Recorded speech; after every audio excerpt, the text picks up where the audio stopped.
The voice cuts through the morning air like a blade scraping metal.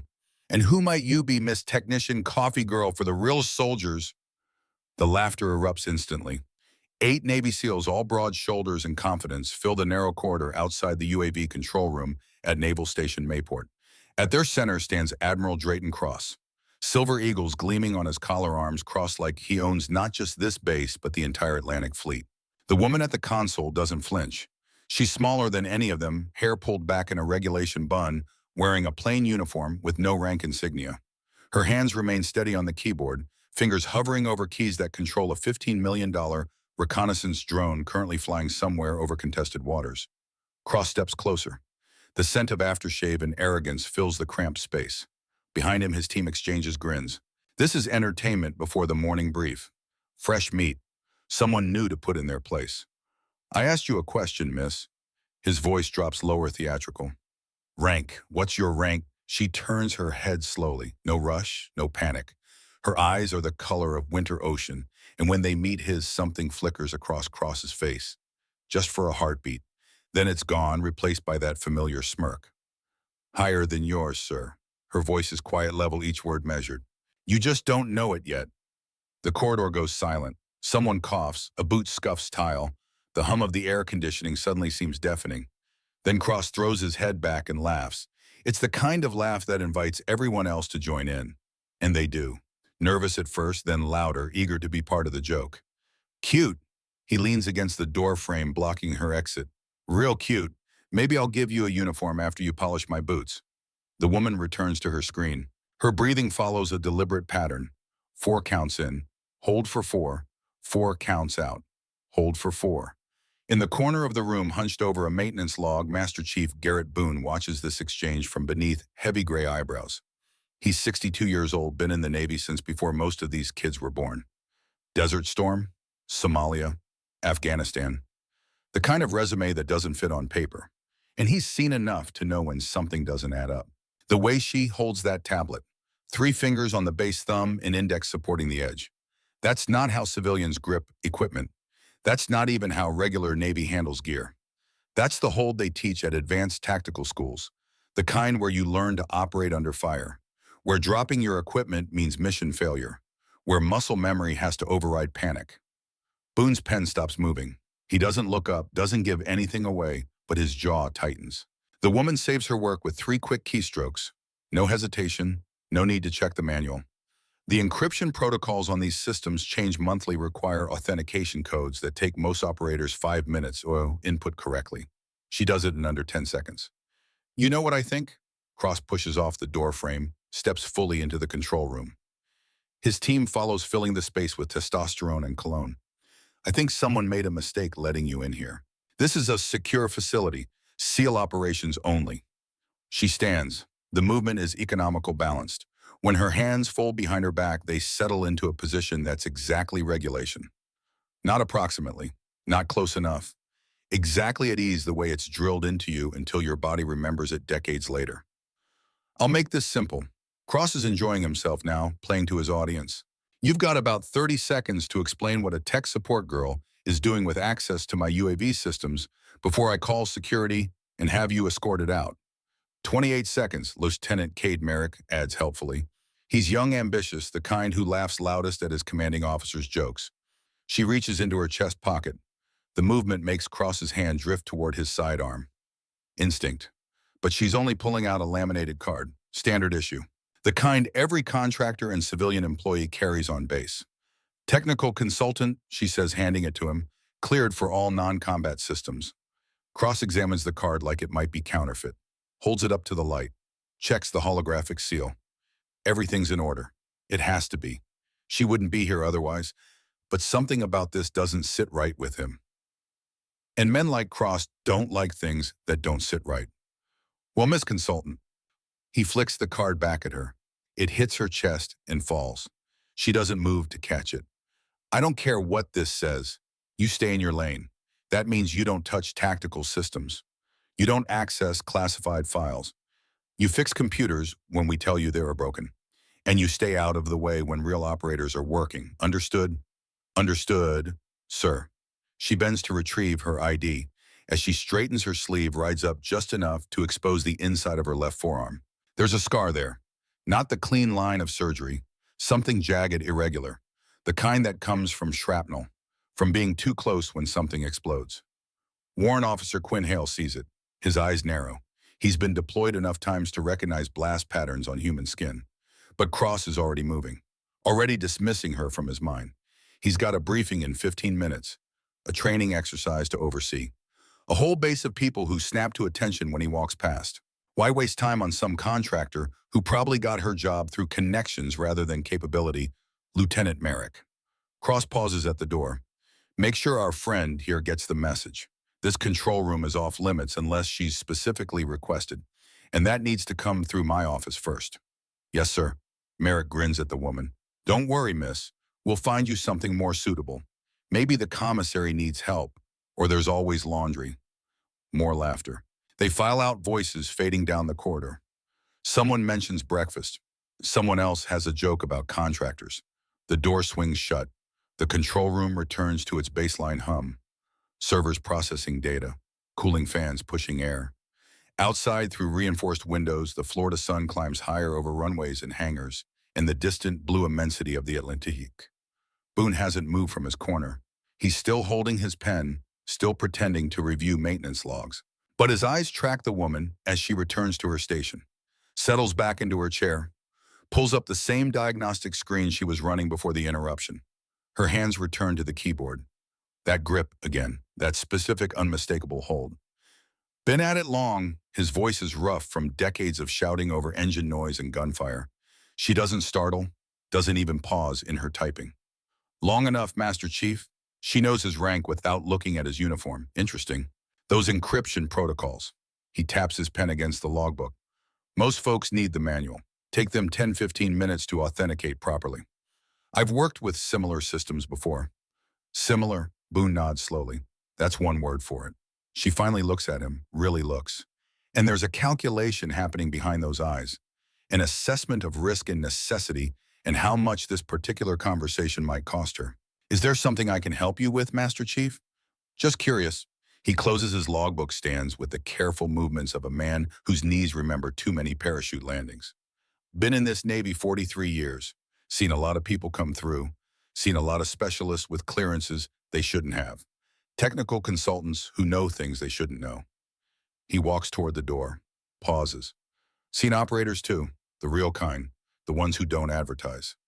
She returns to her screen without responding. Boone opens the door, then stops. That breathing pattern, he says quietly. 4x4, that's combat stress management. They teach it at Bragg, at Coronado, at places most people have never heard of. He doesn't wait for confirmation. You have a good day, miss. The door clicks shut behind him. The woman's fingers remain steady on the keyboard, but her jaw tightens, just slightly, just enough. On her wrist, barely visible beneath her sleeve, a watch face displays the time in 24-hour format. But there's something else there too. A small button on the side. Recessed. Easy to miss unless you know to look for it. The kind of button that doesn't come standard on any commercial timepiece. She glances at it. Not yet. Not nearly yet. 3 months earlier, the sky over Syria burns orange and red smoke rising from the convoy like offerings to angry gods. Captain Alara Voss crawls through sand and blood and shattered metal. Her ears ring from the explosion. Everything sounds underwater, muffled, distant. 20 meters behind her, the lead Humvee is on fire. She can see Staff Sergeant Marcus Riley still strapped in the driver's seat. Not moving, never moving again. 10 meters to her right, Corporal Jamie Castellano lies face down in the dirt. The IED blasts threw her clear of the vehicle. Her weapon is still clutched in her hand. Her eyes are still open. Alara tries to stand. Can't. Her left leg won't take weight. She looks down, blood soaking through her fatigues. Shrapnel embedded in her thigh. She doesn't remember getting hit. Doesn't remember much after the world turned to fire and thunder. She drags herself toward cover. A rocky outcrop. 50 meters. Might as well be 50 miles. Her radio crackles, static. Then a voice distorted but recognizable. Eagle 6, this is command. We're showing no movement at your location. Confirm status. She reaches for her radio, fingers slick with blood. Can't get a grip. Command. Her voice is barely a whisper. Eagle 6 is down. All personnel, KIA or critical, need immediate medevac. The pause stretches too long. Copy that Eagle 6, medevac en route, ETA 30 minutes. 30 minutes. She won't last 30 minutes. The world tilts, darkens at the edges. And in that darkness, something else. A memory. Not from Syria, from before. Fort Bragg, 2 years earlier. Master Chief Garrett Boone standing in front of a training class. 20 operators, all of them young, all of them thinking they're invincible. Combat isn't about being the strongest, Boone says. His voice carries that particular authority of someone who's earned every word through experience. It's about being the smartest, the most prepared, the one who refuses to quit when every instinct says to lie down and die. He walks between the rows, stops in front of Alara. You, he points at her. What's your edge? She meets his eyes. Patience, Master Chief, and memory? Elaborate. Patience means I wait for the right moment instead of forcing it. Memory means I learn from every mistake, mine and theirs. Boone nods, almost smiles. Good answer, Voss. Remember that when everything goes to hell, because it will go to hell, and when it does, the only thing keeping you alive is right here. He taps his temple. Not your weapon, not your armor, your mind. The memory fades. Syria rushes back, heat and pain and the coppery taste of blood. Alara forces her eyes open, forces her hand to move, reaches for her thigh, finds the shrapnel, grits her teeth and pulls. The scream that tears from her throat echoes across the desert. But the shrapnel comes free. She packs the wound with the gauze from her med kit, ties it tight with shaking hands. Not good, not even close to good, but enough to buy time. Above her, on a rooftop 400 meters away, a figure watches through a high-powered scope. The figure lowers the scope, pulls out a radio. Target is mobile. One survivor. Should I engage? The response crackles back. Negative. Let her crawl. Recovery team will find one body. Makes the story cleaner. Understood. The figure packs up, disappears into shadows. And Alara crawls, 1 meter, 2, 10. The sun beats down like a hammer. Her vision swims. But she crawls. Because Garrett Boone taught her that quitting isn't an option. Because 5 people are dead and someone needs to survive to tell their story. Because something about this mission felt wrong from the beginning and she needs to understand why. She crawls until the helicopter appears on the horizon. She crawls until hands lift her onto a stretcher. She crawls until unconsciousness finally claims her. And her last thought before the darkness takes her is simple. Someone did this. Someone sent us into that kill zone. And when I wake up, I'm going to find out who. Present day, Naval Station Mayport. 3 months into her assignment, and Alara has learned to make herself invisible. It's a skill, one they don't teach in standard operator training. You learn it in deep cover work, in the kind of missions where being noticed means being dead. She arrives at the base gym at 0500 every morning, before the SEALs, before the regular personnel. Just her and the weights and the slowly growing Florida dawn. Today is no different. She's halfway through her bench press routine when the door opens. Garrett Boone enters, maintenance coveralls, tool bag over his shoulder. He doesn't acknowledge her, just moves to the pull-up bar in the corner and begins his own workout. They exercise in silence for 20 minutes. Then Boone sets down his bag, walks over to her bench, stands there spotting without being asked. You're favoring your left leg, he says quietly. Old injury.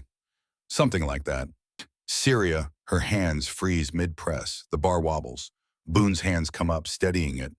Easy, he says. I'm not here to expose you. Just trying to understand who I'm working with. She completes the rep, racks the bar, sits up. You don't know me, Master Chief. No, but I know operators. Spent 30 years training them at Bragg before I retired. You've got all the markers. The breathing, the grip, the way you position yourself in every room to have eyes on the exits. He pauses. The scar tissue on your left thigh that you try to hide but can't quite manage when you do squats.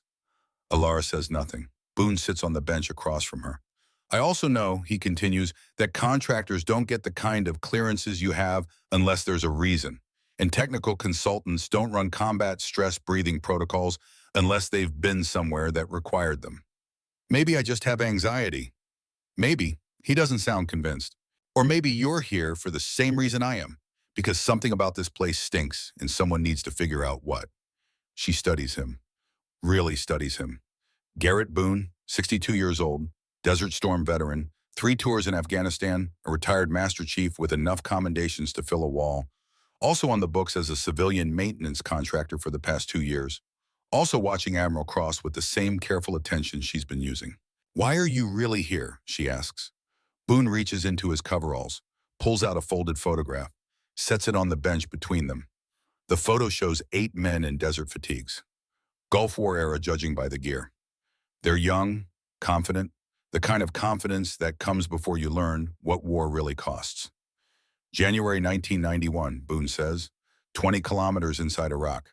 Our convoy hit a minefield that wasn't supposed to be there. Intel said the route was clear. Intel was wrong. He points to the faces in the photo, one by one.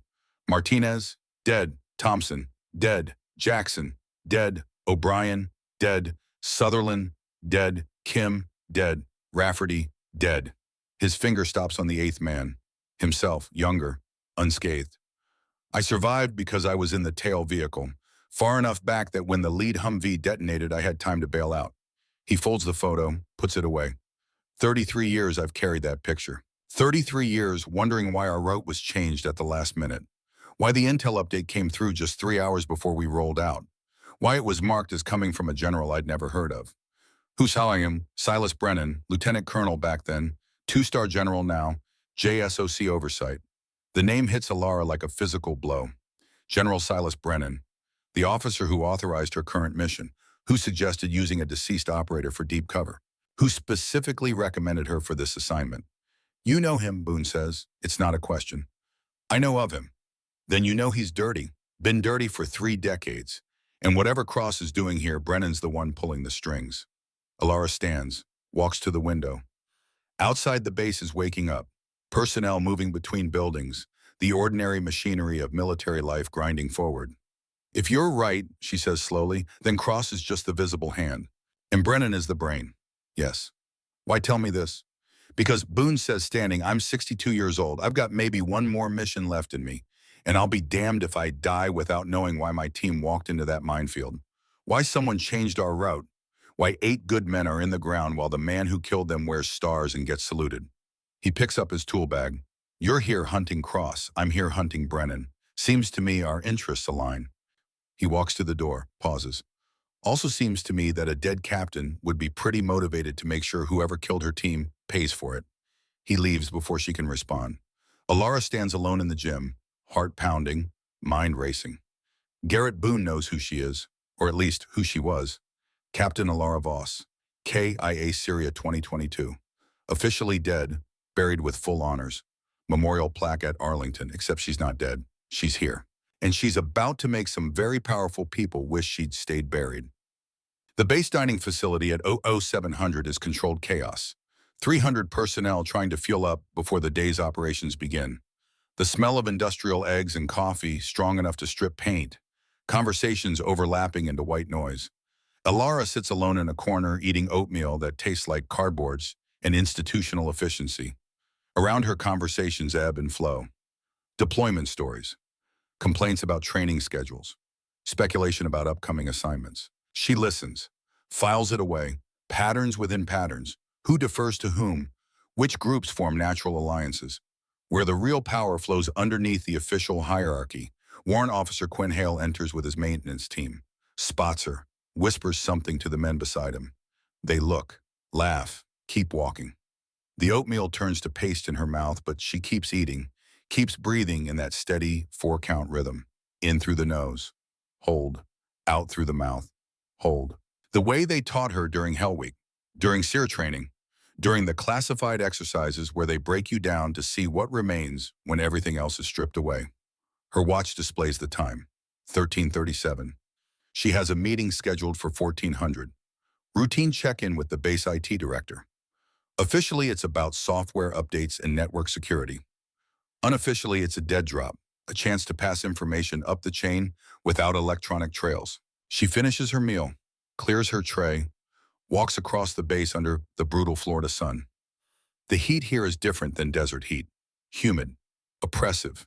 It soaks into your uniform and makes everything stick. The IT building is older construction, built back when the Navy thought concrete bunkers were the solution to everything. Inside, the air conditioning fights a losing battle against decades of inadequate ventilation. The director's office is on the second floor, behind a door with a nameplate that reads C.D.R. Ashford Locke, Information Systems. She knocks. Come in. Locke is 45 and looks 60. Too many years staring at screens, hunting for vulnerabilities, patching systems that were outdated when he inherited them. He's competent, dedicated, and completely unaware that the woman entering his office represents a classification level he's never been briefed on. Ah, good, right on time. He gestures to a chair stacked with technical manuals. Just move those. So we need to talk about the firewall updates. The new protocols from Cyber Command are a nightmare to implement with our current architecture.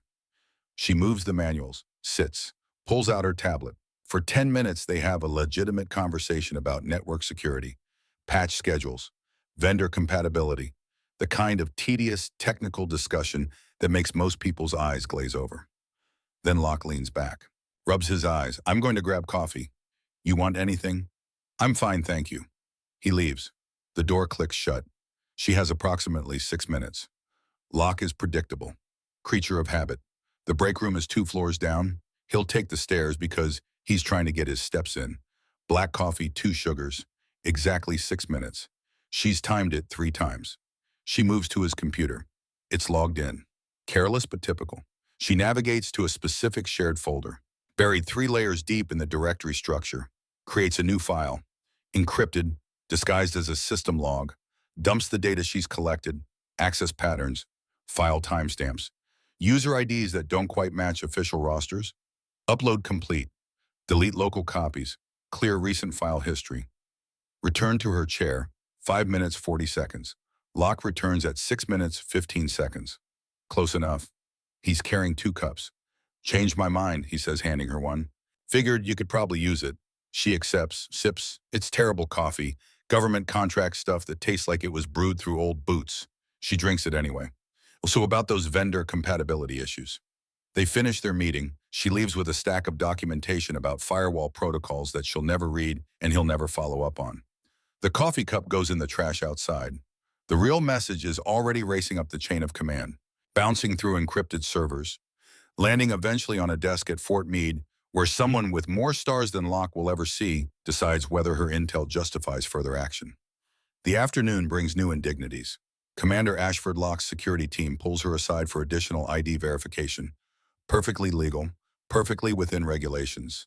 Also perfectly obvious harassment. She stands patiently while they photograph her credentials. Run her fingerprints through databases she already knows she'll pass. Ask questions they already know the answers to. How long have you been on base? 3 months. And your previous posting? I'm a contractor. I don't have postings. Right, previous contract then. Classified. That makes them exchange looks. Civilians claiming classification is always suspicious. Usually it means they're lying. Sometimes it means they're telling the truth and it's above your clearance to verify. We'll need to confirm that. Contact the number on my clearance documentation. They will. They'll reach a very real office at a very real agency that will confirm she's exactly who she claims to be. The paperwork is immaculate. It has to be. People died to make this cover solid. By 1600, she's back at her temporary quarters. A small room in the contractor housing unit. Concrete walls. Metal frame bed. A desk and chair that were probably surplus from a Cold War-era submarine. She doesn't care. She's slept in worse. Done entire deployments in conditions that would break most civilians mentally before it ever touched them physically. She sits on the bed, allows herself 60 seconds of complete stillness. No 4-count breathing, no maintained composure. Just 60 seconds where she doesn't have to be the role. Then it's over. Back to work. Her tablet contains encrypted files that would cause a diplomatic incident if discovered. Training schedules, personnel rosters, supply chain logistics. Everything you'd need to plan an operation against this facility.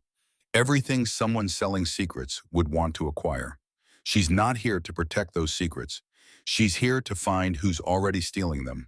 The pieces are starting to fit. Cross's aggressive need to control access. Merrick's nervousness around anyone who might see things they shouldn't. Hale's technical knowledge that goes deeper than his official role requires.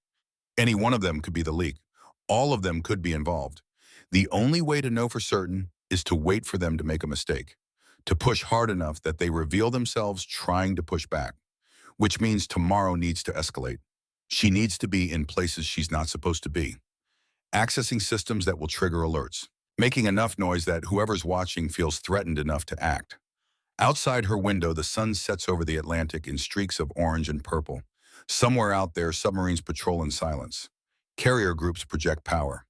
Young men and women put themselves between civilization and chaos because someone has to, and they're willing.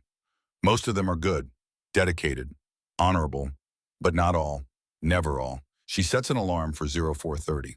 Early enough to be on base before most people arrive. Early enough to be in the control room when the overnight shift logs off and the day shift isn't quite ready. Early enough to see what happens when she stops being careful. Sleep comes easily. Years of training taught her to rest when possible because you never know when the next chance will come. The alarm pulls her back to consciousness 4 hours later with the gentle insistence of a knife at the throat. She dresses in the dark. Same plain uniform, same anonymous contractor appearance, runs through a mental checklist that's become automatic. ID card, tablet, tools. The watch with its hidden button that she still hasn't pressed. Not yet. The base at 0500 is a different world. Skeleton crew, night maintenance, a few insomniacs and early risers. She moves through the dim corridors like water, finding the path of least resistance. The control room is locked, but her access card works. Inside, the overnight operator is half asleep, monitoring automated systems that haven't required human intervention in hours. Morning, she says quietly. He startles. Morning. He's young, probably his first posting, still nervous around anyone who appears unexpectedly. You're early. Diagnostics run better with light system traffic. Right, yeah, makes sense. He's already packing up, eager to hand off responsibility and get to breakfast. Everything's green. Feeds are nominal. Had one hiccup on the satellite uplink around 0300, but it auto-corrected. I'll check the logs. Cool. I'm out then. He leaves. She's alone. The control room hums its familiar song. Servers processing endless streams of data. Cooling systems fighting entropy. She moves to the main console. Pulls up system access logs. Not the surface level stuff. The deep architecture. User authentication records. File transfer protocols. The digital fingerprints that people think are invisible but never truly are. There. An access spike at 0300, right when the uplink hiccuped. Someone logged in remotely, pulled data, not much, a few kilobytes. Probably looked like routine telemetry to anyone glancing at the logs. Except the access came from an IP address that traces back to Admiral Cross's office. At 0300 in the morning, when the building is locked and alarmed and supposedly empty, she photographs the screen with her tablet. Encrypted storage, chain of custody. Evidence that will hold up when this eventually reaches courts-martial proceedings. What are you doing? She doesn't jump, doesn't close the screen, just turns calmly. Quinn Hale stands in the doorway, maintenance bag over his shoulder, suspicion written across his face like accusation. System diagnostics, she says. Someone's been accessing files outside normal parameters. You're not authorized for security reviews. I'm not conducting a security review. I'm checking system integrity. Looks like a security review to me. He steps closer, peers at her screen. His expression shifts. He recognizes what he's seeing, understands the implications. For a moment, neither speaks. The air conditioning whispers. A server fan clicks into higher speed. You need to log off, Hale says finally. Now. In a moment. No, now. His hand moves toward the radio on his belt. Or I'm calling this in. She saves her work, logs off, stands. Warrant Officer Hale, if someone on this base is compromising classified systems, wouldn't you want to know? What I want is for contractors to stay in their lane. What I want is to not have to explain to my commanding officer why some civilian is digging through access logs at 0500 in the morning. Fair enough. She moves toward the door. He blocks her path. Not aggressively, just there. A wall of uncertainty trying to decide if she's a problem that needs escalating. Who are you really? He asks quietly. Exactly who my ID says I am. Your ID says you're a technical consultant, but technical consultants don't run security audits, don't know how to read authentication protocols at this level. He's not stupid, probably never was, just playing his part in a system he trusts. I've been doing this job for 12 years, he continues. I know what normal looks like. You're not it. Maybe that's because normal is broken. Or maybe you're a plant, Industrial espionage happens more than people think. Contractors get hired by competitors, by foreign intelligence, by people who want exactly what you're looking for. His hand tightens on his radio. I should have you arrested right now. You should, but you won't. Why not? Because some part of you knows something's wrong here. You've felt it. Small things that don't add up. Access patterns that seem off. Orders that don't quite make sense. She holds his gaze. You're good at your job, warrant officer. Good enough to notice the discrepancies. Not quite senior enough to do anything about them. His jaw works. Get out. She leaves. Behind her, Hale stands in the control room, radio in hand, trying to decide which is more dangerous, trusting a stranger or ignoring his instincts. By 0600, the base wakes fully. Morning PT, breakfast rushes, the organized chaos of a military installation starting its day. Alara is at the enlisted dining facility when Admiral Cross enters with his usual entourage.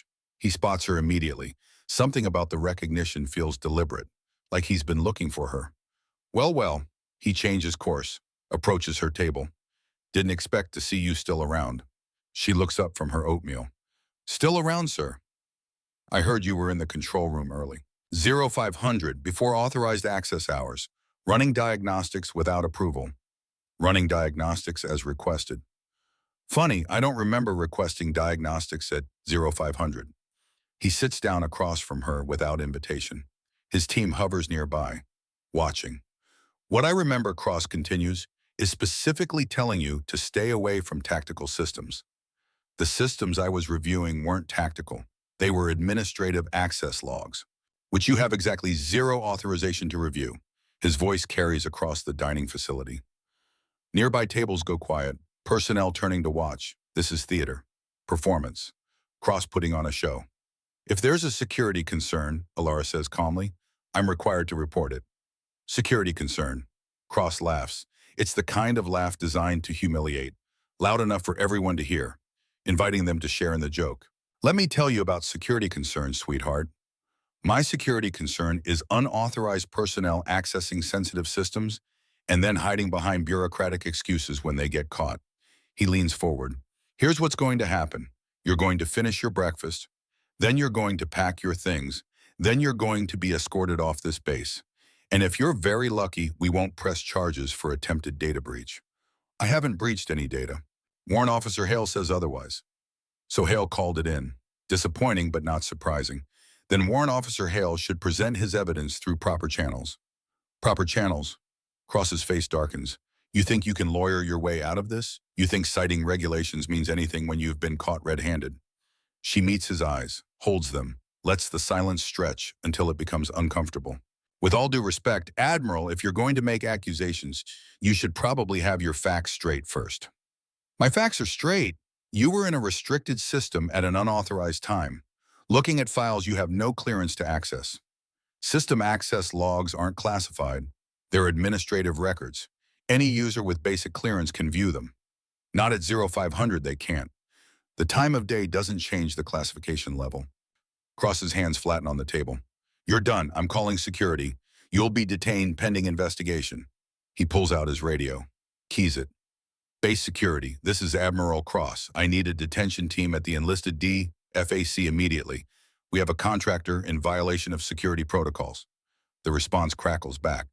Copy that, Admiral. Team en route. She doesn't run, doesn't argue, just sits there breathing in that steady 4-count rhythm, watching him with those winter ocean eyes. Within 3 minutes, 4 military police arrive. Body armor, sidearms, the full intimidation package. Sir, the senior MP salutes Cross. This contractor has been accessing classified systems without authorization. I want her detained and investigated. Yes, sir. The MB turns to her. Ma'am, I'm going to need you to stand up slowly and keep your hands visible. She complies, sets down her spoon, pushes back from the table, stands with her hands at her sides. Relaxed, non-threatening. The dining facility has gone quiet, everyone watching.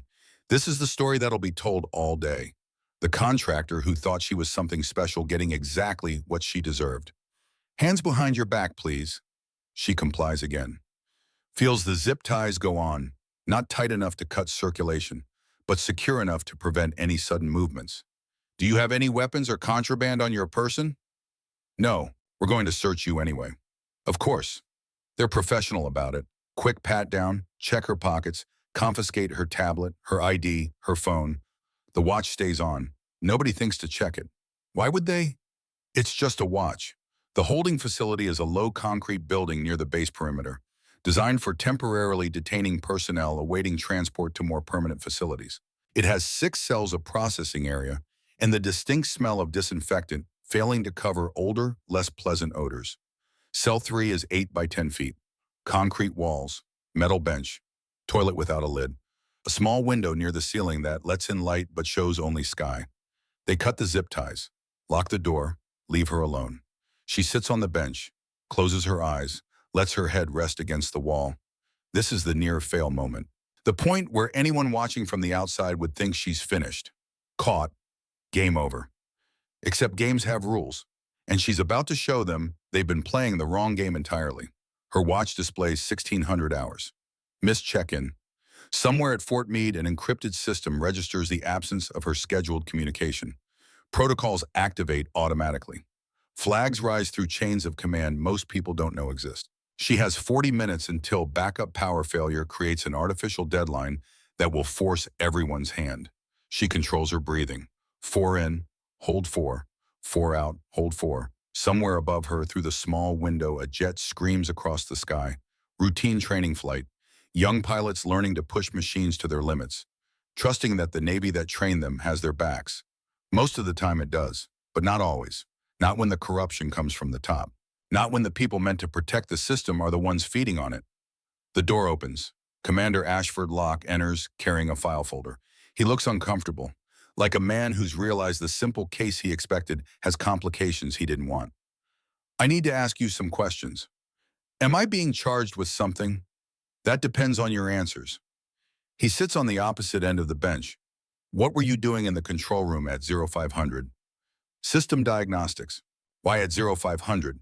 Light traffic, better performance data. You accessed user authentication logs. That's part of system diagnostics. Not according to Warrant Officer Hale.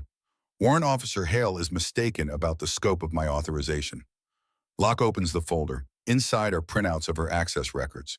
Everything she touched, everything she reviewed. It looks damning, designed to look damning. These logs show you specifically targeting files related to Admiral Cross's office. The logs show I reviewed anomalous access patterns. Those patterns happen to originate from that office. And you didn't think to report this through proper channels.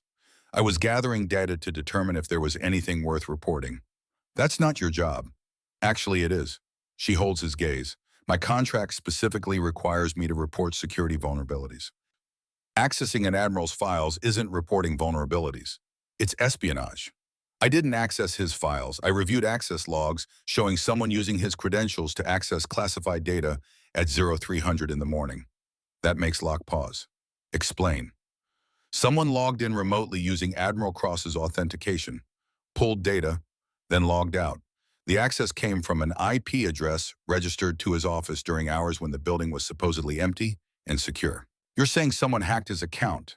I'm saying someone used his credentials. Whether it was him or someone else, I can't determine from access logs alone. Locke stares at the printouts.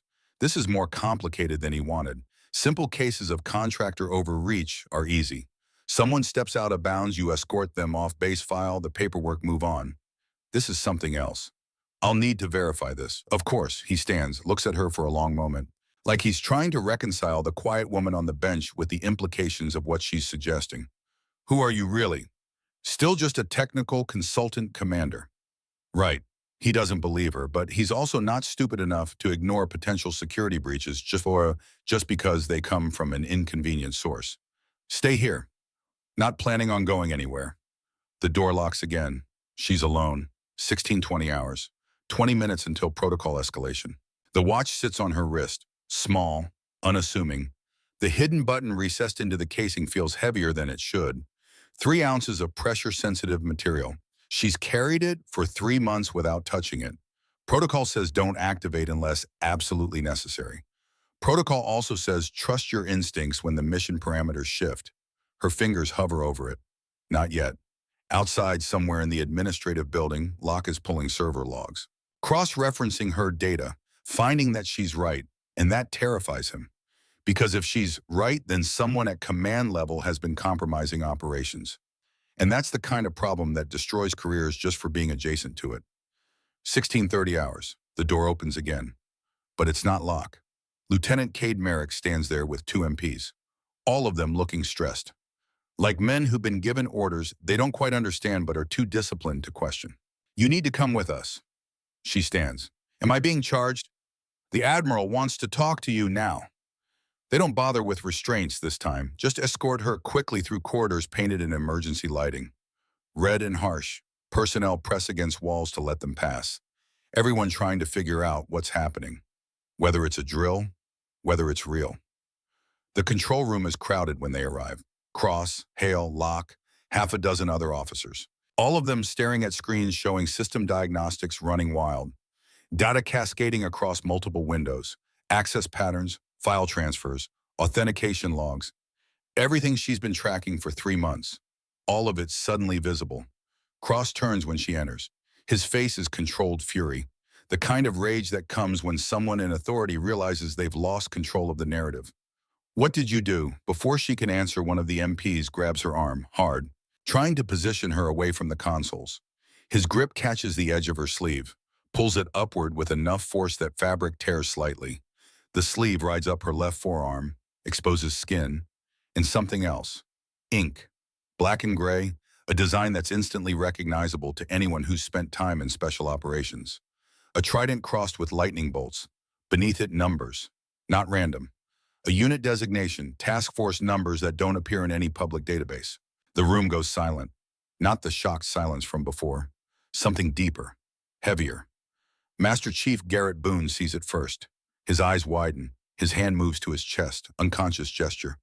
Like he's reaching for dog tags he no longer wears on the outside. Holy hell. His voice is barely a whisper. That's a JSOC operator mark. Task Force insignia. I've only seen that twice in 43 years. Quinn Hale leans forward, squinting. What does it mean? It means she's not a contractor. Boone's voice is steady now, certain. That ink is only authorized for personnel assigned to Joint Special Operations Command. Tier 1 level, the kind of operators who don't exist on paper. Commander Locke steps closer, staring at the tattoo like it might be fake.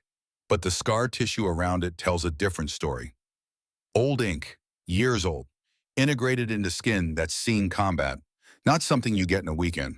That proves nothing, Cross says. His voice has lost its certainty. Anyone can get a tattoo, doesn't make them special operations. Anyone can get ink, sir. Boone doesn't take his eyes off the design. But that specific pattern, those numbers, that's not something you walk into a tattoo parlor and request. That's earned, authorized, recorded in classified personnel files. She pulls her sleeve back down. Calm, unhurried.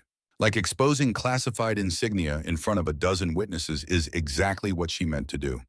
You wanted proof, Admiral. There it is. That's not proof, that's a tattoo. Could be fake. Could be stolen design. Then verify it. She reaches slowly into her chest pocket. Every eye tracks the movement. She pulls out a card. Not the contractor ID they've seen before. Something else. Red border. Holographic seal that shifts in the light. Serial number embossed across the top. Pentagon Access Authorization. Joint Special Operations Command. The serial number on this card matches the unit designation in that tattoo. Cross-reference them, she says. Your own security system will confirm. Hale takes the card with shaking hands, slides it through the reader. The system processes. Takes longer than a standard ID. Running deeper verification. Checking databases most people don't know exist. The screen flashes green. Then displays information that makes everyone in the room go completely still. Captain Alara Voss, Special Access Program, codename Phantom Crown, active status, clearance T, SCI, plus SAP. Unit Task Force Wraith, an assignment, classification restricted. A second window opens automatically. Shows a photograph from personnel files. Same woman, younger. Wearing combat fatigues and a patch that matches the tattoo on her arm. Standing next to two generals whose names are redacted, but whose faces are recognizable to anyone who follows defense news. A third window. Service record, heavily redacted but enough visible to tell the story.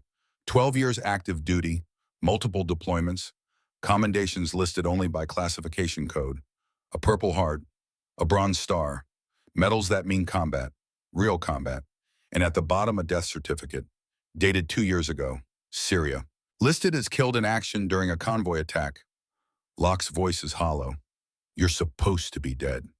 I was, officially. She doesn't elaborate, doesn't need to. The implications hang in the air like smoke. Hale pulls up another screen. Sir, this clearance level outranks everyone on this base, including you. It requires Pentagon-level authorization just to view the full file. Cross stares at the screens. His hands grip the edge of the console. Knuckles white. This is impossible. JSOC doesn't run operations on domestic bases without notification. There are protocols, procedures. There are, she says, meeting his eyes. And one of those protocols allows for classified investigations when corruption reaches command level, when normal oversight channels can't be trusted, when operators are dying because someone is selling intelligence. The main screen updates. The system audit that's been running in the background completes its analysis. Data cascades across multiple windows, file access logs, transfer records, authentication timestamps, all of it color-coded, green for normal, yellow for questionable, red for violations. There's a lot of red, and most of it traces back to one set of credentials, Admiral Drayton Cross. Someone planted that data. Cross's voice has lost its certainty. The authentication is fabricated. The authentication includes biometric verification, sir. Hale's voice is mechanical. Like he's delivering a diagnosis he doesn't want to believe. Fingerprint, retinal scan, time-stamped access from your personal terminal. These aren't simple password hacks. A new window opens, shows real-time correlation analysis. Every file cross-accessed, cross-referenced against intelligence reports of compromised operations. Each match highlighted, time-stamped, documented. The correlation percentage climbs, 70%, 80, 93. Sir, oh, Hale sounds like Annie's going to be sick. This shows that every time you accessed specific tactical files, operations failed within 72 hours. The pattern is statistically impossible to explain as coincidence. Locke has his hand near his sidearm now, not drawing, just ready. Admiral, I need you to step away from the console. This is insane. But Cross is backing away, cornered, desperate. You're all believing fabricated evidence over 12 years of service. 30 years of service, Alara says. Her voice cuts through the chaos like a blade. You had 30 years, built a career, earned respect, then threw it away selling intelligence to private contractors, getting operators killed for what money? I never Project Nexus, Obsidian Solutions. You've been transferring classified data to them for 8 months. The financial records show payments matching the transfer timeline. Every time you pulled files, money appeared in accounts you thought were untraceable. Another window opens. Bank statements, wire transfers, shell companies, all of it documented, but all of it damning. Outside, the sound of rotors grows louder. Multiple aircraft approaching fast. Everyone moves to the windows. 4 Black Hawk helicopters descending toward the base helipad. Not standard transport.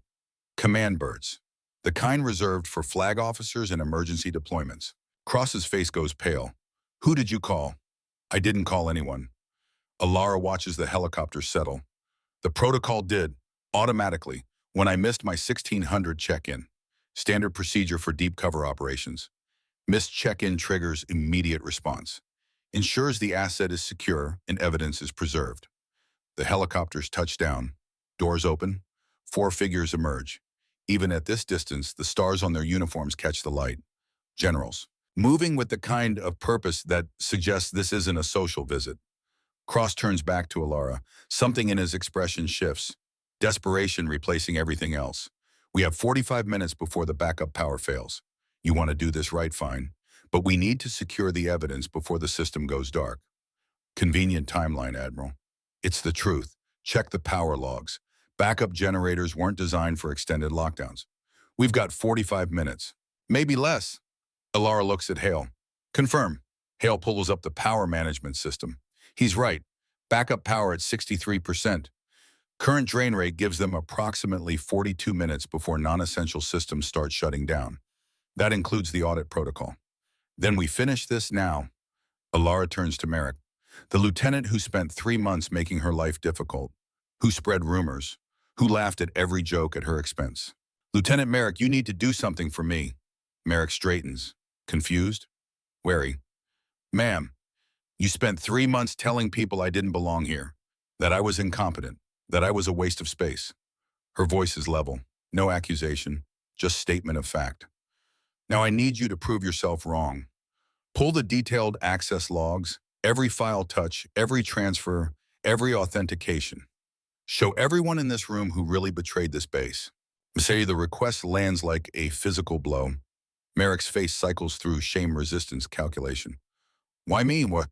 Because you're good at your job, because despite everything you follow protocols, because you need to see the truth yourself, and because when this is over, when people ask what happened here, I want them to know that the people who doubted me were the ones who helped expose the real threat. Merrick looks at Cross, at Locke, at the screens showing evidence he doesn't want to believe, then back at Alara. Yes, ma'am. He moves to a terminal, fingers fly across the keyboard, pulling logs, cross-referencing, building the timeline that's been hiding in plain sight for 8 months. The room watches in silence. 41 minutes remaining. Got something. Merrick's voice is tight. Access pattern from Admiral Cross's credentials. But there's a secondary pattern. Another user with elevated privileges accessing the same files within hours. Different credentials. General level clearance. Who? Locke demands. Merrick pulls up the authentication record. Goes pale. General Silas Brennan. He accessed every file the Admiral touched. Sometimes before, sometimes after. Like they were coordinating. Alara's expression doesn't change, but her jaw tightens. General Silas Brennan, the officer who authorized this operation, who suggested using a deceased operator for deep cover, who specifically recommended her. General Brennan was one of the officers who authorized Sovereign Ghost Protocol, she says quietly, who suggested using a KIA operator to go deep, who put me in position to investigate Cross while staying protected in the oversight role. The implications spread through the room like poison. He knew. Boone's voice is rough. He knew you'd be investigating, knew you'd be looking at Cross, thought he could control the investigation from the inside. More than that, Merrick is still pulling logs. His voice shakes. General Brennan accessed the intelligence briefing that sent Commander Voss's convoy into that kill zone in Syria, 2 hours before the operation. He modified the route, changed the threat assessment, made it look like updated intelligence. The control room goes silent except for the hum of electronics and cooling fans. Alara stares at the screen, at the proof, at the evidence that the man who sent her team to their deaths is the same man who tried to use her ghost to protect himself. He tried to kill me. Her voice is barely a whisper. When that failed, he tried to use me. We need to inform the arriving command. Locke reaches for his radio. Wait, Alara holds up a hand. Let them come to us. Brennan doesn't know we've made the connection yet. If we tip our hand too early, he disappears into layers of classified protection. 38 minutes remaining. The control room door opens. 4 generals enter. They're not wearing combat gear. Service dress, immaculate, professional. The kind of appearance that says this is official business at the highest level. The lead general is a woman, 3 stars. Silver hair pulled back tight, eyes like flint. She surveys the room with an expression that's seen every variation of corruption. Behind her, 3 more flag officers, 2 men and a woman, all wearing stars and combat ribbons in the weight of command. Master Chief Boone sees them and goes rigid. He recognizes one, served under him 20 years ago before the stars, back when they were both operators. The female general's gaze sweeps the room, stops on Alara. The entire room holds its breath. This is the moment. The reveal everyone's been waiting for without knowing they were waiting. Decades of military protocol, of rigid hierarchy, of knowing exactly where everyone stands in the chain of command. All of it hangs suspended in this single moment. The general's hand moves, rises, forms the crisp edge of a salute. The room detonates. Gasps. Actual audible gasps from multiple personnel. Someone drops a tablet. The clatter echoes like a gunshot in the stunned silence. Merrick's mouth falls open. His eyes go wide. Every certainty he's held for 3 months shatters in the space between heartbeats. Hale leans back like he's been pushed. His chair scrapes against the floor. Locke's hand freezes halfway to his sidearm. Forgot what he was reaching for. Forgot why he moved at all. Cross makes a sound, not quite a word, just air escaping. The sound of a man watching his entire world collapse. Captain Alara Voss. The general's voice could cut steel. Each word lands with the weight of absolute authority. Welcome back, ma'am. The other three generals snap to attention. The movement is simultaneous. Practiced. Three more salutes. Precise, respectful, the kind you give to an equal, the kind that erases any remaining doubt about who this woman really is. Ilara returns them. Her posture shifts completely.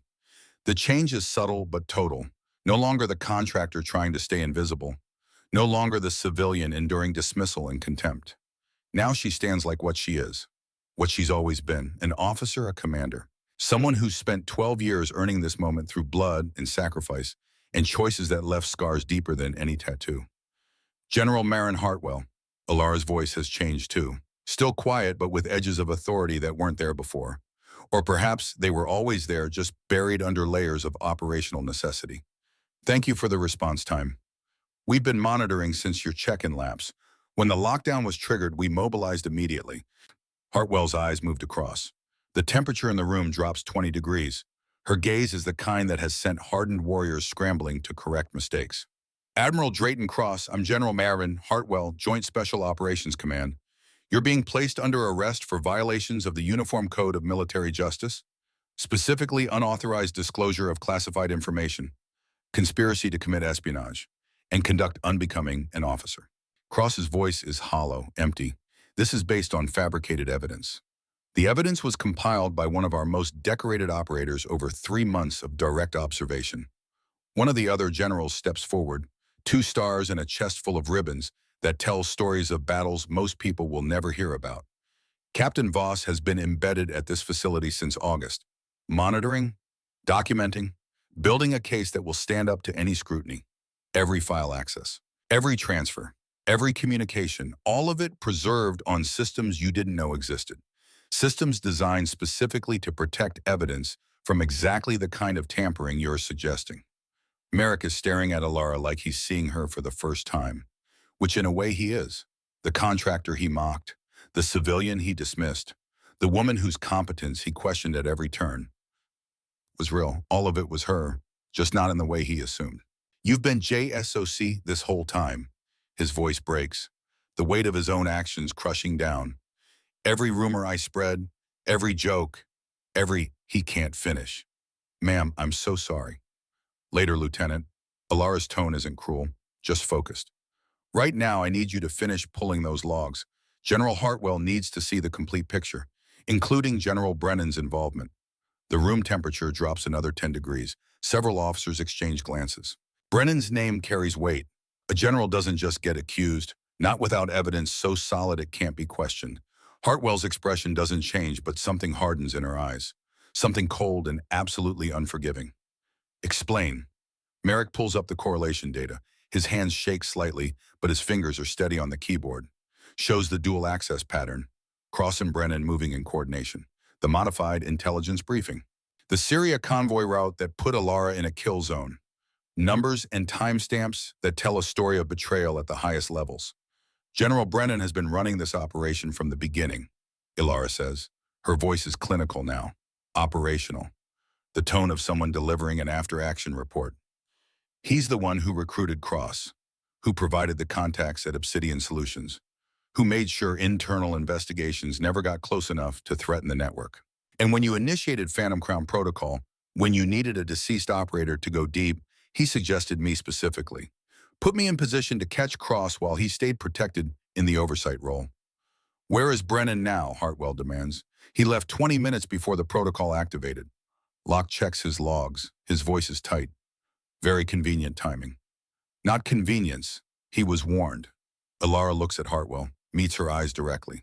Someone in your command structure tipped him. He knew the check-in window, knew when to disappear. Hartwell's jaw tightens, the only visible sign of the fury building beneath that controlled exterior. We'll discuss that later. Right now we secure Cross, then we go after Brennan with everything we have. She nods to the MPs. They move in, professional, precise, reading Cross his rights while securing his sidearm, while placing restraints designed to be respectful but absolute. The kind used when arresting senior officers. The kind that say this is official, this is legal, this is happening.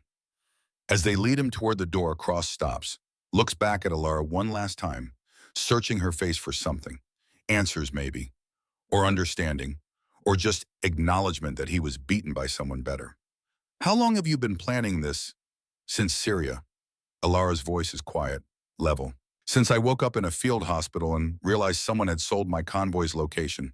Since I learned that operators don't just die in coincidental IED attacks. 2 years, Admiral. 2 years being dead. 2 years hunting the people who killed my team.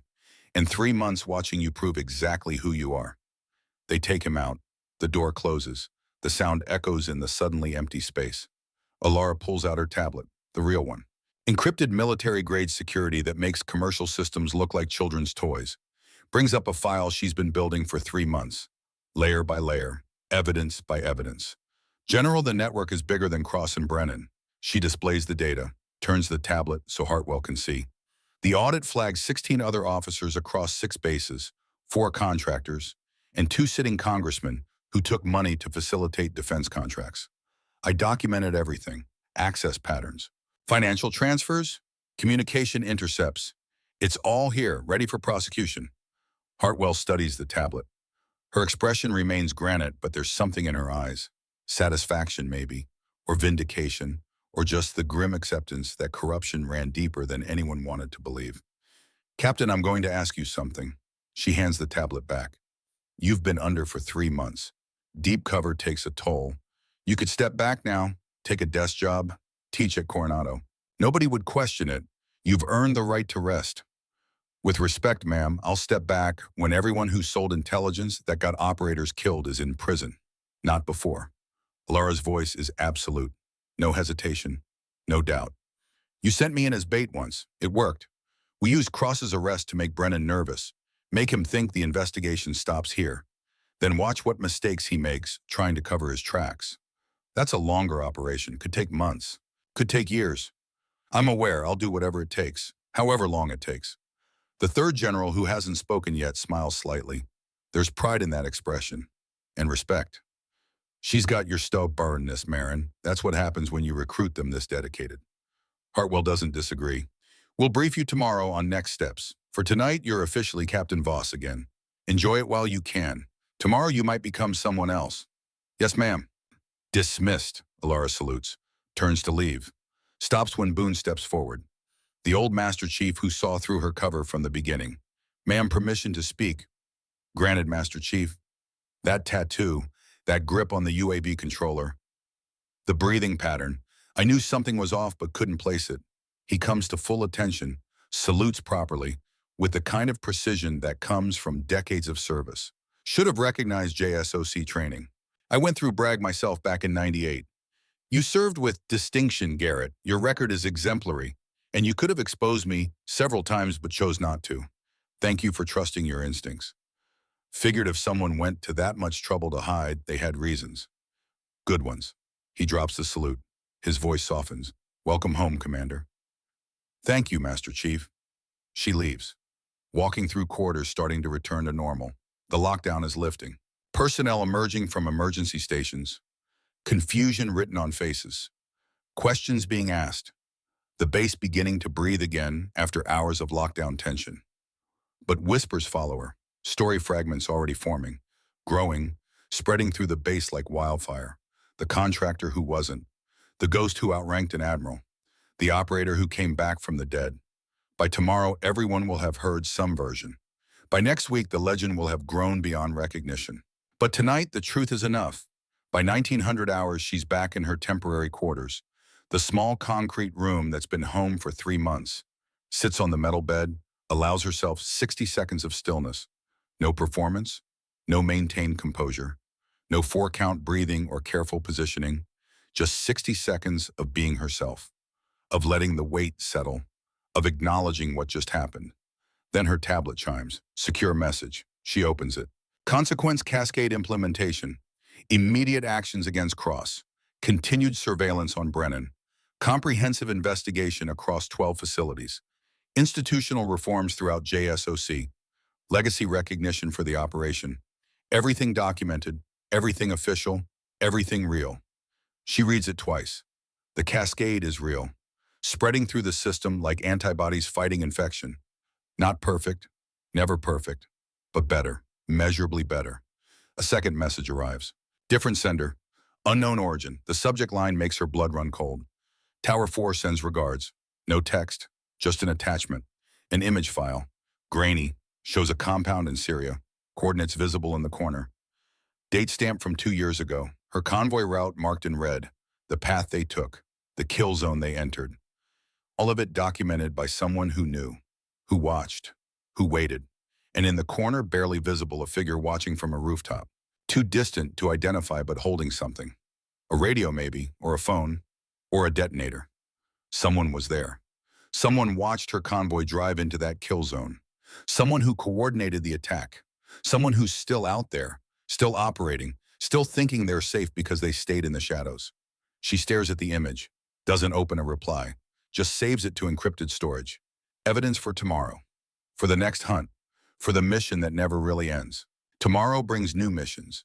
Tonight brings questions, and the knowledge that the network runs deeper than even Hartwell suspects. A knock at the door. She closes the tablet, opens the door. Merrick stands there, still looking shaken, still processing everything he learned today. Ma'am, I came to apologize. I was part of the problem. Everything I did, everything I said, I should have been better. You followed your commanding officer's lead, Lieutenant. That's what junior officers do. It's what you're trained to do. Still, I made assumptions, treated you like you didn't belong. He finally meets her eyes, really meets them. If there's anything I can do to make it right, remember this feeling. She holds his gaze. This moment when you realized you misjudged someone completely. Next time you meet someone who doesn't fit expectations, look closer instead of dismissing them. Ask questions instead of making assumptions. That's how you make it right. That's how you become better. Yes, ma'am, I will. He salutes. She returns it. He leaves looking slightly less burdened, still carrying weight, but perhaps understanding now that growth comes from acknowledging mistakes rather than defending them. She closes the door, looks at her tablet again. The Tower 4 image is still there, still unexplained, still dangerous. A thread that leads somewhere darker than Cross or Brennan. Somewhere she'll need to follow. She opens a reply, types 4 words. Tomorrow, not tonight. Sends it.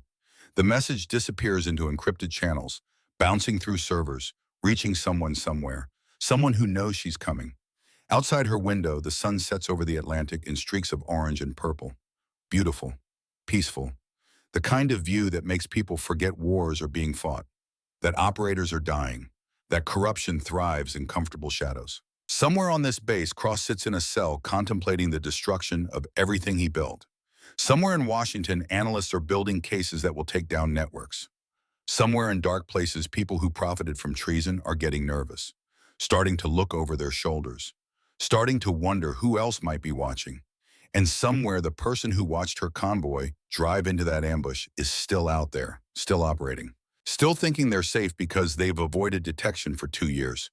They're wrong, she's patient, she's thorough, and she never stops hunting. The helicopters sit on the tarmac like predators at rest, rotors still, engines cooling, the kind of machines that exist for one purpose, getting important people to dangerous places fast. General Marin Hartwell stands beside the lead Black Hawk, reviewing reports on a tablet. The glow from the screen illuminates her face in the pre-dawn darkness. Behind her, the other 3 generals confer in low voices, planning, strategizing, preparing for what comes next. Alara approaches across the tarmac, 0530. The base is still, mostly asleep. Just a skeleton crew and the kind of people who operate best in the hours before dawn. Hartwell looks up, doesn't smile, doesn't need to. Captain Voss, walk with me. They move away from the helicopters, away from the other officers, out toward the edge of the flight line where the Atlantic stretches dark and endless, toward a horizon just beginning to show the first hints of light. Cross is in federal custody, Hartwell says. FBI took him 3 hours ago. He'll be processed through military justice system, but the Bureau wants first crack at the financial crimes. Congressional oversight is already screaming for hearings. And Brennan, gone completely. His house was empty when agents arrived. Bank accounts drained, offshore holdings liquidated. He had 12 hours warning and used every minute of it. Alara's jaw tightens. Someone in your command structure. Yes, I have internal affairs investigating, but whoever tipped Brennan knows how to cover tracks. It could take weeks to identify them. Hartwell stops, turns to face her directly. which is why I need you to do what you do best. Disappear, become someone else, and find him before he vanishes completely. Fort Bragg, the Tower 4 message. We traced the IP originated from a terminal at Bragg's Special Warfare Center. Access logs show it was sent during a shift change when the facility was technically unmanned. Hartwell pulls up a file on her tablet. But we found something else. Security footage from the parking lot, same timestamp. She turns the tablet. The image shows a figure in civilian clothes walking toward a black SUV, face turned away from the camera. Deliberate, professional, but visible on the figure's left hand a distinctive ring. Heavy, military style, with an insignia that matches nothing in any official database. Tower 4 isn't a person, Alara says quietly. It's an organization. That's our assessment. Obsidian Solutions was just one arm. Brennan and Cross were middle management. Tower 4 is the command structure, and they've been operating for decades. Hartwell swipes to another image. This one shows a different parking lot, different base, but the same distinctive ring on someone's hand opening a car door. Naval Station Norfolk, 2 weeks ago. Another swipe, another image. Camp Pendleton, last month. Another. Joint Base Lewis McCord, 3 months ago. How many, Alara asks. We've identified the ring in footage from 11 different installations across 18 months, always during shift changes, always on figures who know exactly where cameras are and how to avoid them. Hartwell closes the file. Tower 4 has people embedded everywhere, and they're good enough that we didn't even know to look for them until you forced Cross's hand. The sun breaks the horizon, orange and red bleeding across the sky like a wound. What's the mission? Infiltrate Fort Bragg. Someone there is coordinating Tower 4 operations. Find them, identify the network, and burn it down. Hartwell's voice is steel. But Captain, I need to be clear about something. This isn't like the Cross operation. You had me in your corner. You had backup protocols. You had extraction options. And this time you're hunting people who've been doing this since before you were born, who've survived every internal investigation, who have resources we're still discovering. She pauses. This time, if they identify you, there won't be 4 helicopters coming to pull you out. There might not be anything at all. Alara looks out at the ocean, watches the sun climb higher, thinks about 5 faces. Her team in Syria, Marcus Riley, Jamie Castellano, 3 others whose names are carved into her memory deeper than any tattoo. How long do I have? Wheels up in 6 hours, we've created a new identity, new background, new clearance trail. You'll be a trauma counselor. Civilian contractor assigned to work with operators returning from deployment, PTSD evaluations, psychological assessments. It puts you in contact with personnel across the entire base without raising suspicion.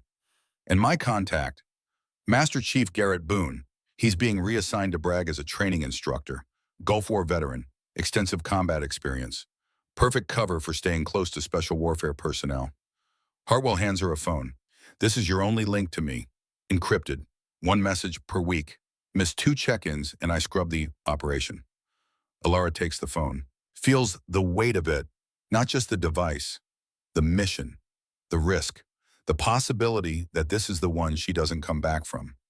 There's something else you should know, Hartwell says. The Syria attack. We pulled signals intelligence from the time window, found encrypted communications from a source near the ambush site. Couldn't crack them, but we got metadata. The transmission originated from equipment that requires military-grade training to operate. Tower 4 was there. Someone who coordinated the timing, who made sure your convoy hit that kill zone at exactly the right moment. Hartwell's voice softens, just slightly. I know what I'm asking, Captain. I know what going to Bragg means. Walking past the memorial walls, seeing the places you trained, being surrounded by operators who knew you when you were Alara Voss instead of whoever you're about to become. I'll manage. I know you will, but I also know the cost. And I want you to understand that if you need to step back, if the weight gets too heavy, there's no shame in that. You've already done more than anyone could ask. Alara turns from the ocean, meets Hartwell's eyes. With respect, ma'am, I'll step back when everyone who killed my team is in the ground. Not before. Hartwell nods, almost smiles. Garrett Boone said you were stubborn. I'm starting to see what he meant. They walk back toward the helicopters. The other generals have finished their conference. They straighten as Hartwell approaches. Professional, respectful, but there's something else in their expressions. They know what comes next. They know the odds. General Thaddeus Crane steps forward. 2 stars, 60 years old, face like weathered granite. Captain Voss, a word before you go. Hartwell nods, gives them space. Crane waits until they're alone. I knew your father, he says quietly. Colonel David Voss. Served with him in Panama. He was one of the finest officers I ever knew. When I heard you'd been killed in Syria, I attended the memorial, spoke to your mother, told her that her daughter died doing what mattered. Alara says nothing. Now I find out you've been alive for 2 years, operating in deep cover, taking down corruption at levels that make my skin crawl. He pauses. Your father would be proud, but he'd also be terrified. Because he knew what happens to people who push too hard against systems that don't want to be fixed. Did you know Brennan, sir? I did. Served on a joint task force with him in the 90s. Brilliant tactician, absolute professional. I would have trusted him with my life. Crane's voice goes hard, which is exactly how people like him operate. They build trust, build credibility, and then they use it to hollow out everything from the inside. He reaches into his jacket, pulls out a small velvet box. This was your father's. He gave it to me before his last deployment. Said if anything happened, he wanted you to have it. Alara opens the box. Inside, a challenge coin. Not standard issue. Custom made. One side shows the Special Forces crest. The other shows a single word, persevere. He carried that through 3 wars, Crane says. Said it reminded him why he kept fighting when everything told him to quit. I think you're going to need it more than I do. She closes the box, slips it into her pocket. Thank you, sir. Don't thank me yet. Just promise me something. He holds her gaze. Promise me that when this is over, when you've burned Tower 4 to ashes, you'll let yourself rest. Let yourself be Alara Voss again, instead of whatever ghost you've been wearing. Your father wouldn't want you to spend your whole life hunting shadows. I'll try, sir. That's all any of us can do. He salutes. She returns it. And then she's walking toward the waiting transport, a C-130 cargo plane, the kind designed to get operators into hostile territory without anyone noticing. Garrett Boone stands near the rear ramp, civilian clothes now, jeans and a flannel shirt that makes him look like someone's grandfather instead of a man who's seen more combat than most active duty personnel. Ready for one more mission, Master Chief. At my age, every mission might be the last one. Might as well make it count. He gestures toward the plane. You know what's waiting for us at Bragg? Ghosts, memories, and people who've been getting away with murder for decades. Sounds about right. He starts up the ramp, pauses. For what it's worth, Captain, and I'm glad I'm not doing this alone. Nice to have someone watching my back who actually knows what they're doing. The feeling is mutual. They board the plane. The ramp closes behind them with hydraulic finality. Inside the cargo bay is mostly empty. Just 2 seats, some equipment crates, and the kind of silence that comes with flying into uncertainty. The engines spool up. The plane lurches forward, begins its taxi toward the runway. Alara pulls out the phone Hartwell gave her, one message already loaded. Phantom Crown Phase 2 authorized. Fort Bragg infiltration begins 08800 local. Maintain cover at all costs. Weekly check-in mandatory. Miss 2 equals abort. She deletes the message, watches the words disappear. 2 years ago, she died in a Syrian desert. 3 months ago, she became a ghost at Mayport. Now she's about to walk back into the place where it all began, where she learned to be an operator, where her father's name is carved into memorial walls alongside hundreds of others who gave everything. The plane lifts off, banking east, toward North Carolina, toward Fort Bragg, toward answers that have been buried for 33 years. Boone leans back in his seat, closes his eyes. But his jaw is tight. His hands rest on his knees with the careful stillness of someone keeping themselves under control. You okay, Master Chief? Been 40 years since I was stationed at Bragg. Trained there before Panama, before the Gulf, before everything. He opens his eyes. Place has ghosts for me too. 8 of them, all buried in Arlington because I couldn't save them. Brennan's ghosts. Yeah. And when we find him, when we finally get him in a room where he can't hide behind rank or connections or classified protocols, I'm going to ask him one question. What question? Why, shush, not how, not when, just why. Why he decided 8 good men were worth less than whatever money someone paid him. Why their families had to bury empty coffins because the bodies were too torn up to recover. Why I've spent 33 years waking up at 0300 in a cold sweat because I can still hear them screaming. The plane levels out, reaches cruising altitude. And if he doesn't answer, Alara asks, then I'll make sure he never gets the chance to do it to anyone else. They fly in silence for a while. the drone of engines filling the space where words would be. Alara pulls out her tablet, opens the encrypted files, the ones she's been building for 3 months. Access patterns, financial transfers, communication intercepts, everything that points to Tower 4. But there's something else now, something that's been nagging at her since the detention cell, since the watcher showed her that Syria photograph. She pulls up the image again, studies it, the rooftop figure, too distant to identify, but holding something, a detonator maybe, or a phone. She zooms in, enhances. The image pixelates, but there's just enough detail. The figure's left hand is visible, and on it, a ring. Heavy, military style. The same ring from Hartwell's security footage. Tower 4 wasn't just coordinating the Syria attack. They were there, on the ground, watching, making sure it happened exactly as planned. Her hands tighten on the tablet. Boone notices. You find something. Tower 4 was at Syria, not coordinating remotely, actually present. They wanted to make sure my team died. Why go to that much trouble? Because we weren't the target. We were the cover story. She pulls up another file, the mission brief from Syria, the one Brennan modified. Our convoy was supposed to deliver medical supplies to a forward operating base. Standard logistics run, low risk. But Brennan changed it 3 hours before we rolled out. Said there was intelligence about a high-value target in the area. Wanted us to divert and provide security for a CIA team conducting surveillance. Let me guess, there was no CIA team. There was, but they weren't CIA. They were Tower 4 operatives using agency credentials.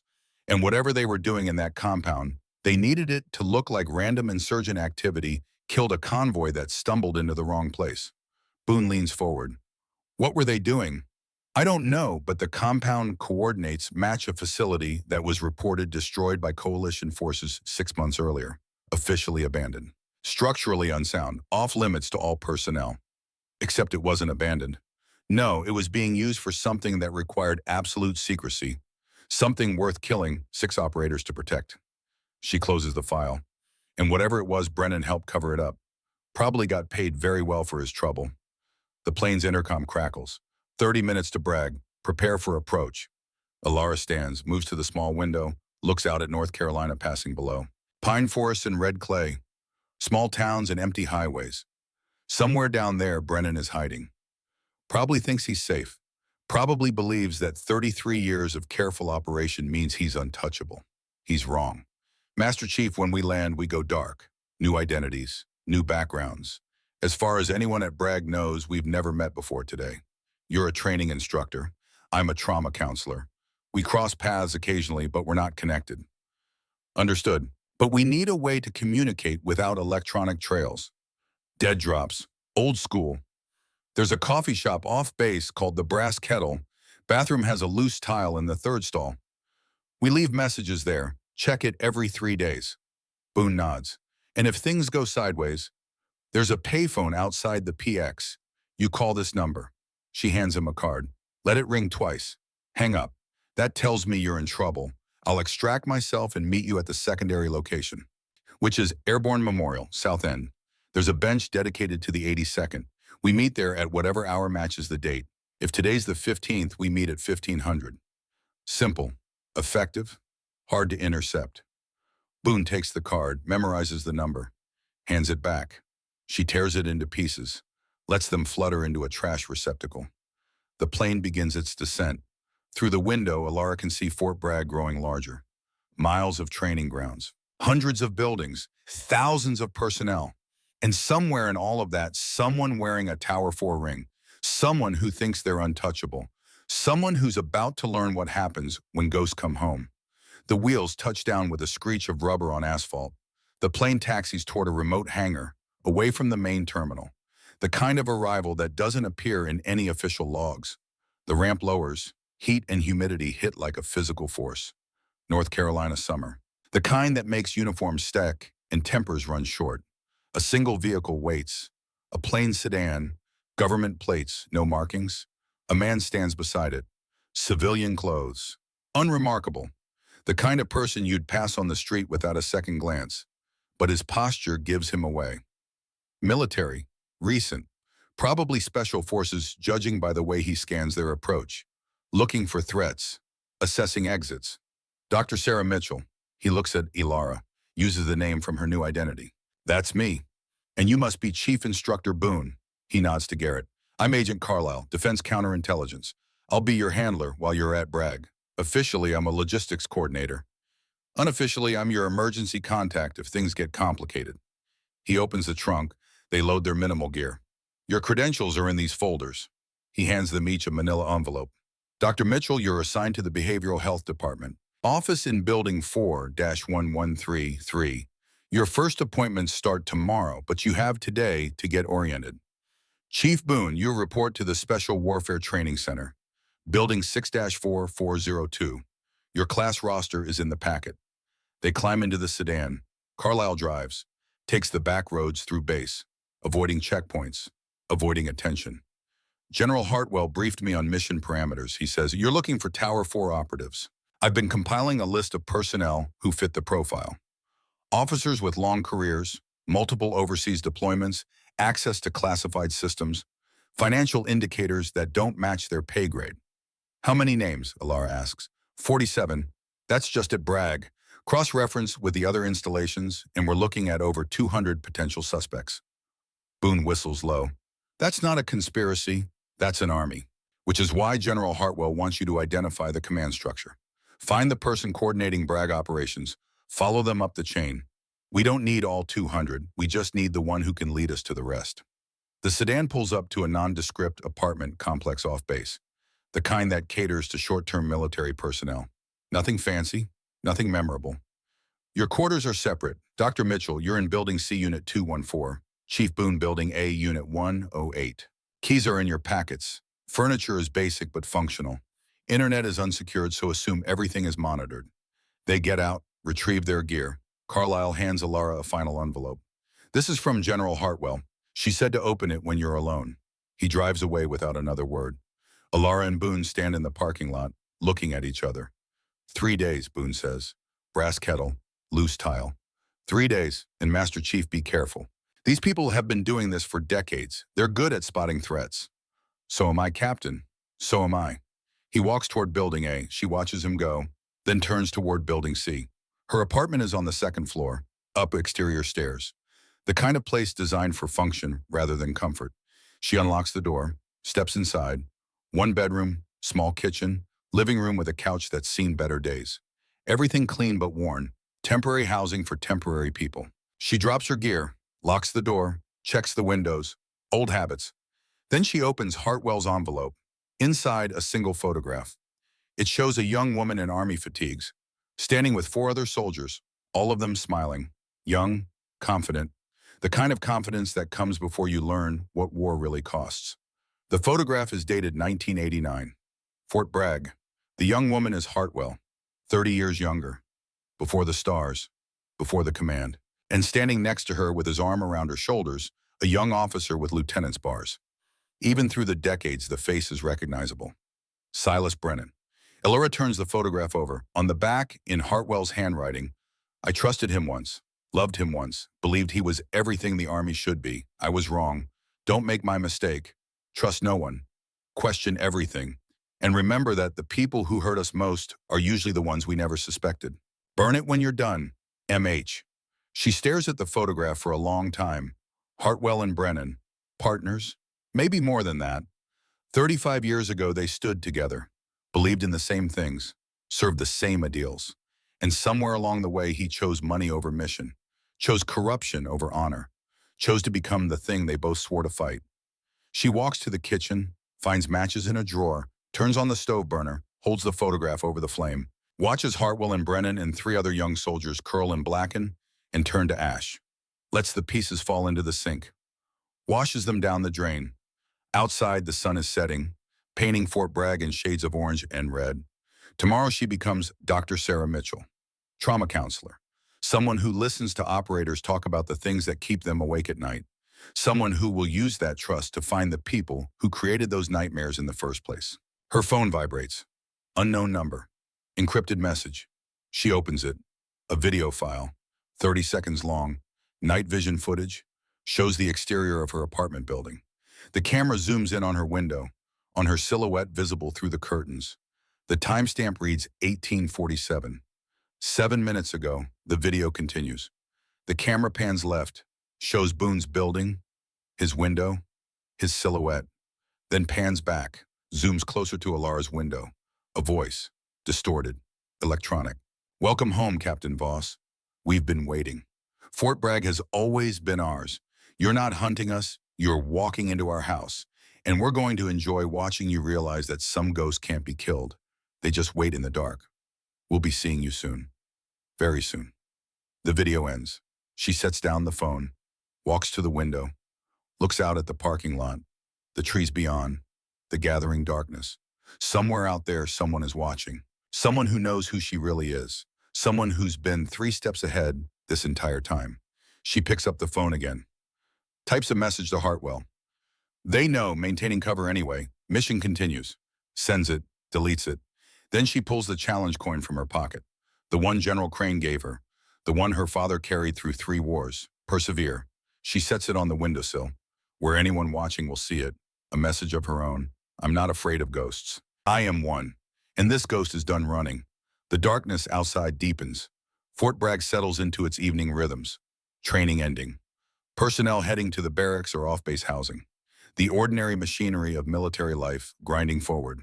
But in the shadows between buildings, in the spaces where security cameras don't quite reach, in the places where long careers have taught people exactly how to move without being seen, Tower 4 watches and waits and prepares. Because they've built this kingdom over decades. Because they've survived every investigation.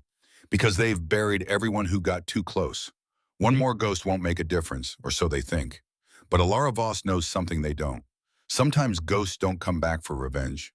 They come back for justice. And justice doesn't quit. Not until everyone pays. Not until the last secret is exposed. Not until Tower 4 burns to ashes and the names of every operator they killed are finally avenged. She closes the curtains. Tomorrow the hunt begins. Tonight she prepares. And in the darkness outside her window, someone wearing a distinctive ring lowers their binoculars, smiles, and makes a phone call. She's here. Voss is at Bragg, just like you said she'd be. The voice on the other end is calm, patient. The voice of someone who's been playing this game for a very long time. Good. Let her settle in. Let her think she's making progress. Then we'll show her what happens to ghosts who forget they're dead. And Boone, the Master Chief, he's been hunting me for 33 years. It'll be poetic when he finally understands that he was never the hunter. He was always the prey. The call ends. The figure pockets the phone, walks away into shadows that have protected Tower 4 for longer than most operators have been alive. But shadows can't last forever. Not when someone refuses to stop shining light into them. Not when someone decides that some prices are worth paying. Not when a ghost finally comes home. And Alara Voss is home. For the first time in 2 years. Back where she learned to fight. Back where her father's name is carved in stone. Back where it all began. And this time she's not leaving until it ends. However long that takes. Whatever it costs. Tower 4 thinks they've won. They're about to learn they've only just met their match. The night deepens over Fort Bragg. And in apartment 214 Building C, a woman who died 2 years ago stands at her window, looking out at the base that shaped her, preparing for the war that will define her. Ready, always ready, because ghosts don't sleep. They haunt. And this haunting has only just begun.